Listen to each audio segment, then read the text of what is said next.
Hello నమస్తే welcome to Telugu 360 trending today.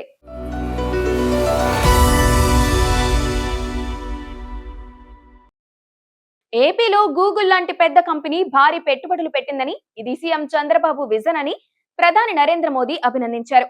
Artificial intelligence AP తొలి గమ్యస్థానంగా మారిందని కూడా ఆయన చెప్పుకొచ్చారు.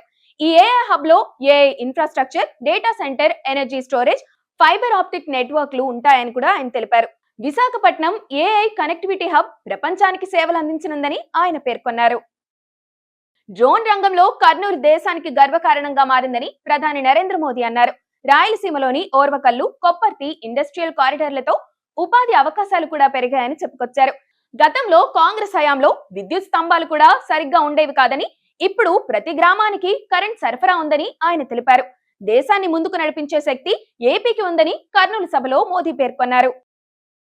జీఎస్టీ 2.0తో ప్రతి కుటుంబానికి 15,000 రూపాయల ఆదాయం అవుతుందని సీఎం చంద్రబాబు కర్నూలు సభలో పేర్కొన్నారు. ఇది ప్రారంభం మాత్రమే, ఇంకా అనేక లాభాలు చూడబోతున్నాం. ప్రతి ఒక్కరికి న్యాయం జరుగుతుంది. 25 ఏళ్లలో ఎంతో మంది పీఎంలతో పనిచేశా. మోదీ వంటి ప్రధానిని ఎప్పుడూ చూడలేదని సీఎం చంద్రబాబు నాయుడు అన్నారు. మోదీతో ఇండియా ప్రతిష్ట ఎంతో పెరిగిందని, ఈ శతాబ్దం ఆయనదేనని కొనియాడారు. మోదీ పాలనలో దేశం 2047కి ప్రపంచంలోనే నెంబర్ 1 గా మారుతుందని చెప్పుకొచ్చారు. 15 ఏళ్లకు తక్కువ కాకుండా కూటమి బలంగా ఉండాలని కర్నూలు సభలో డిప్యూటీ సీఎం పవన్ కళ్యాణ్ ఆకాంక్షించారు. నరేంద్ర మోదీ ప్రధానిగా ఉండటం దేశ ప్రజల అదృష్టం అని కూడా చెప్పుకొచ్చారు. పీఎం మోదీని కర్మయోగి అని పిలుస్తాం. ఏ ఫలితాలు ఆశించకుండా ఆయన దేశం కోసం పనిచేస్తున్నారు. దేశ జెండా ఎంత పొగరుగా ఉంటుందో అలాగే దేశ పటాన్ని ప్రపంచ పటంలో నిలబెట్టారు. దేశం తలెత్తి చూసే విధంగా ఆత్మనిర్భర్ భారత్ తీసుకొచ్చారని పవన్ కళ్యాణ్ పేర్కొన్నారు. తెలంగాణలో బీసీ రిజర్వేషన్ల అంశం మళ్లీ మొదటికొచ్చింది. బీసీలకు 42% రిజర్వేషన్లు కల్పిస్తూ ప్రభుత్వం తీసుకొచ్చిన జీవో 9ను అత్యున్నత ధర్మస్థానం సుప్రీంకోర్టు కూడా తిరస్కరించింది. దీంతో స్థానిక ఎన్నికలు పాత రిజర్వేషన్ల ఆధారంగానే జరిగే అవకాశం కనిపిస్తుంది. అయితే కాంగ్రెస్ గతంలో ఇచ్చిన హామీ ప్రకారం పార్టీ పరంగా బీసీలకు 42% రిజర్వేషన్లు ఇచ్చి ఎన్నికలకు వెళ్లే ఛాన్స్ కనిపిస్తుంది. త్వరలో దీనిపై కాంగ్రెస్ క్లారిటీ ఇవ్వనుంది. ప్రజాభవన్ లో డిప్యూటీ సీఎం భట్టి విక్రమార్కతో మంత్రి కొండా సురేఖ, ఆమె కూతురు సుస్మిత భేటీ అయ్యారు. నిన్న రాత్రి నుంచి జరిగిన పరిణామాలను ఆయనకు వివరించారు. ఈ రోజు జరిగిన కేబినెట్ భేటీకి కూడా మంత్రి సురేఖ హాజరవ్వలేదు. అయితే రెడ్డి వర్గం అంతా కలిసి తమపై కుట్ర చేస్తున్నారంటూ సురేఖ కూతురు సుస్మిత ఆరోపించిన సంగతి తెలిసిందే. డెక్కన్ సిమెంట్ కంపెనీ వ్యవహారంతో తనకు ఎలాంటి సంబంధం లేదని మంత్రి ఉత్తమ్ కుమార్ రెడ్డి అన్నారు. ఆ వివాదంపై తాను మాట్లాడేది కూడా లేదని చెప్పేశారు.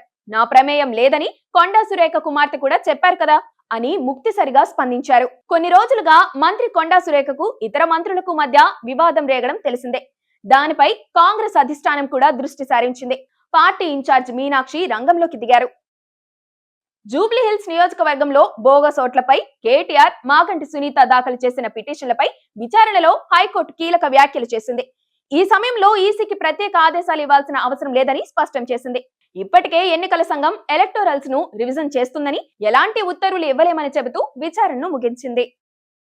గుజరాత్ లో కీలక రాజకీయ పరిణామం చోటు చేసుకుంది. స్థానిక ఎన్నికల దృష్ట్యా కేబినెట్ పునర్వ్యవస్థీకరణ కోసం ముఖ్యమంత్రి తప్ప మిగతా 16 మంది మంత్రులు తమ పదవులకు రాజీనామా చేశారు.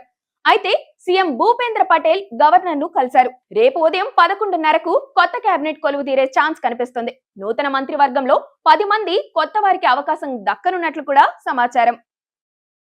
ఆఫ్ఘనిస్తాన్ సమగ్రత, స్వాతంత్ర్యానికి భారత్ పూర్తిగా మద్దతిస్తుందని విదేశాంగ శాఖ అధికార ప్రతినిధి రణధీర్ జైస్వాల్ స్పష్టం చేశారు. పాక్ ఆఫ్ఘన్ సరిహద్దు ఘర్షణలను సునిశితంగా పరిశీలిస్తున్నామని అన్నారు. ఉగ్రవాదులకు పాకిస్తాన్ కేంద్రం అనేది సుస్పష్టం. సొంత వైఫల్యాలకు ఇతర దేశాలను నిందించడం ఆ దేశానికి అలవాటు. ఆఫ్ఘన్ భూభాగంలో దాడులు చేస్తూ ఆ దేశ సార్వభౌమత్వానికి భంగం కలిగిస్తుందని కూడా చెప్పారు. టీమిండియా యువ సంచలనం తిలక్ వర్మ మెగాస్టార్ చిరంజీవిని కలిశారు. మనశంకర వరప్రసాద్ గారు సినిమా సెట్ లో మూవీ యూనిట్ తో ఫోటోలు కూడా దిగారు. ఆసియా కప్ ఫైనల్లో పాకిస్తాన్ పై భారత్ ను గెలిపించిన తిలక్ వర్మను చిరంజీవి పూలమాలతో సన్మానించారు. వర్మతో కేక్ కూడా కట్ చేయించారు. ఆస్ట్రేలియాకు వెళ్లిన రన్ మిషన్ విరాట్ కోహ్లీ పోరాటాన్ని ఆపినప్పుడే ఓడిపోయినట్లు అని ట్వీట్ చేసిన విషయం తెలిసిందే. దీంతో తమ అభిమాన ఆటగాడు గివప్ ఇవ్వరంటూ ఫ్యాన్స్ ఖుషి అయ్యారు. అయితే కొన్ని నిమిషాల వ్యవధిలోనే ఇది యాడ్ కోసం చేసిన ట్వీట్ అని తెలియడంతో చాలా మంది అసంతృప్తికి గురయ్యారు. తమ అభిమానంతో ఆడుకోవడం కరెక్టేనా అని కోహ్లీపై మండిపడ్డారు. ఇది యాడ్ పోస్ట్ అని ముందే తెలుసంటూ మరికొందరు కామెంట్స్ చేశారు. అసభ్యకర కంటెంట్ పోస్ట్ చేస్తున్న యూట్యూబర్లను హైదరాబాద్ సిపి సజ్జనార్ హెచ్చరించారు. వ్యూస్ లైక్స్ కోసం చిన్నారుల భవిష్యత్తును పణంగా పెట్టడం సరికాదు. అసభ్యకరమైన కంటెంట్ చేస్తూ సభ్య సమాజానికి ఏం సందేశం ఇస్తున్నారు? ఇది పోక్సో యాక్ట్ కిందకు వస్తుంది. మైనర్లతో ఇలాంటి వీడియోలు చేస్తే కఠినంగా చర్యలు తీసుకుంటామని కూడా పేర్కొన్నారు. యువతకి స్ఫూర్తినిచ్చే ఆదర్శంగా నిలిచే వ్యక్తులను ఇంటర్వ్యూలు చేయాలని కూడా ఆయన కోరారు. ఓటుకు నోటు కేసు నిందితులు రేవంత్ రెడ్డి, సండ్ర వెంకట వీరయ్య పిటిషన్లపై విచారణను సుప్రీంకోర్టు నవంబర్ 3కి వాయిదా వేసింది. రేవంత్ పై ఏసీబీ నమోదు చేసిన కేసు చట్ట విరుద్ధమని నిన్న ఆయన తరపు న్యాయవాది ముకుల్ రోహత్గా పేర్కొన్నారు. ఏసీబీ చట్ట ప్రకారం లంచం తీసుకోవడమే నేరమని కూడా వాదించారు. గురువారం కూడా వాదనలు విన్న కోర్టు తదుపరి విచారణను వాయిదా వేసింది. న్యాయమూర్తులు మహేశ్వరి, విజయ్ బిష్ణోయ్ కేసు విచారించారు.